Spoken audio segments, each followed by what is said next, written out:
朋友们，看我们家前2天撒的这个猪大吧，光油就挖的这么一大盆。这2天天气越来越冷了，油放不住。今天把这就全部炼成油。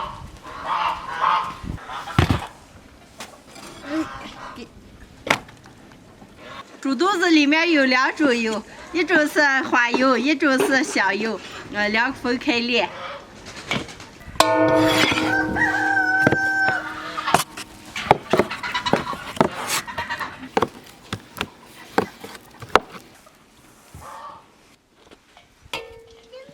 姐，你为啥每年炼的油又白又净，白个刷刷，就像雪一样的？我每年炼的时候把这油过一下水，把里面杂质都去除了，所以炼出来的油就白白净净的。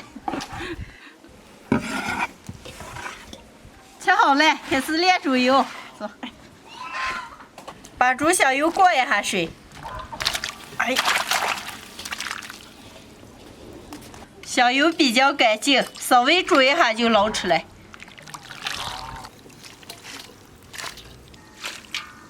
花油多煮一会儿，花油上的沫子打净，捞出来。先炼香油，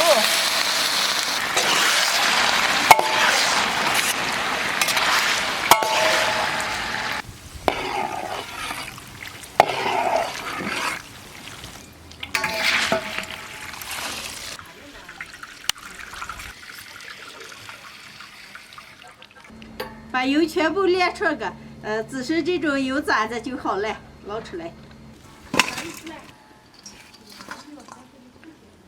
猪油舀到晾出来。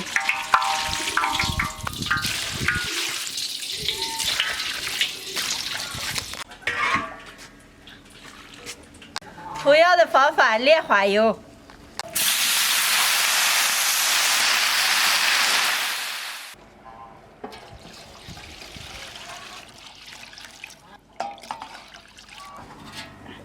2种油都让往凉晾着，凉凉的猪油装到坛坛里，明天就凝固了。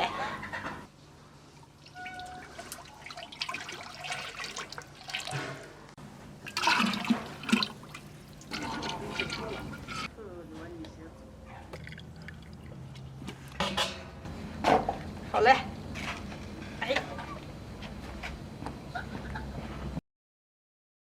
猪油晾了一晚上都凝固了，又白又净，特别的好。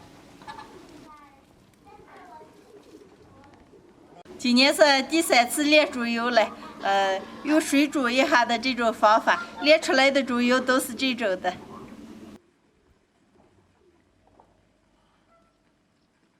小时候植物油比较少，吃的大部分是猪油。无论是烩菜了、烙饼子了、炒菜了，放上一点特别的香。现在的猪油特别的便宜，喜欢的朋友们可以炼上些，放下慢慢的吃。今天的视频就分享到这儿了，朋友们记得点个关注、点个赞，下期见，拜拜。拜拜。